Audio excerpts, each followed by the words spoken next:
the abuse of their power through the goodness of their heart.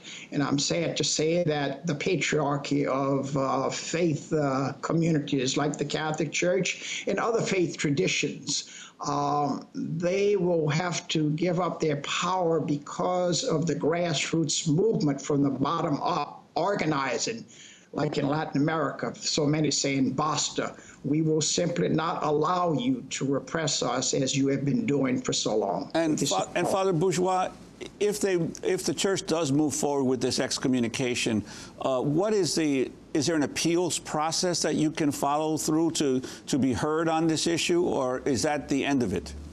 Well, needless to say, I will not be silent. I will be going to Rome. A number of fellow priests have already asked me, said they would like to join me along with a bishop friend.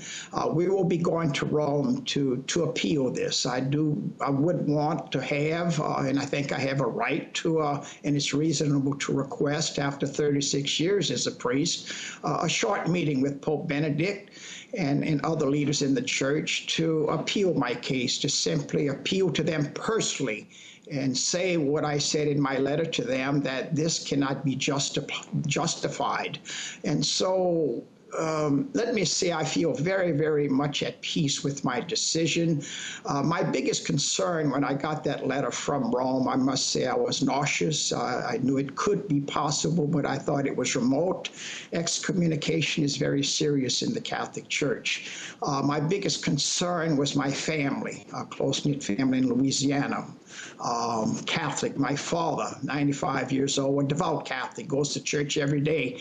And after mailing that letter, putting a lot of time in my response, I drove to Louisiana and met with my brother, two sisters, and my father, and gave them the letter.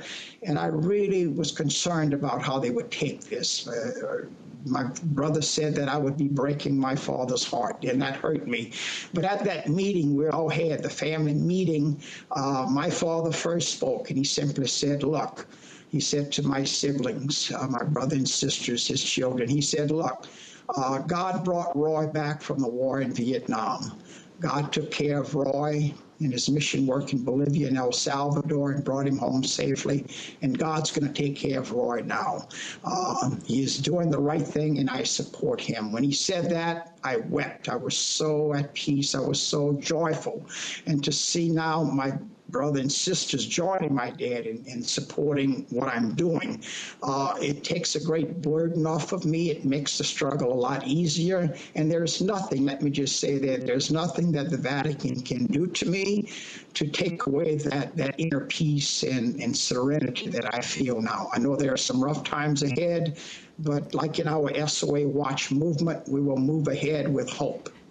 Father Roy Bourgeois, we have to break in 1 minute. We're going to be looking at the president-elect's administration, the people he's surrounding himself by.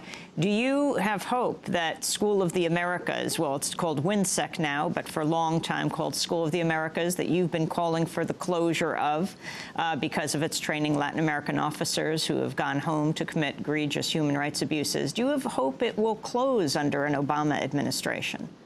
You bet. I must say, this is right now with our new president and changes in Congress. This school aim is on life support.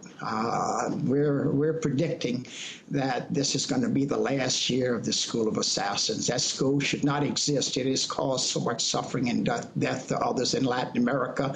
And it's possible that we're going to meet here to say, no, not in our name should this school exist. And hopefully next November at this time, we will gather here for a huge celebration because this school, hopefully under our new president and members of Congress, this school will be closed.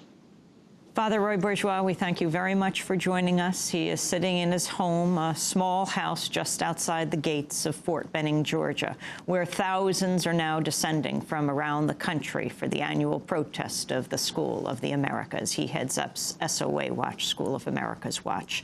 This is Democracy Now!, democracynow.org, the War and Peace Report. When we come back, who is the president-elect surrounding himself with? Who will be the cabinet of the United States? Stay with us.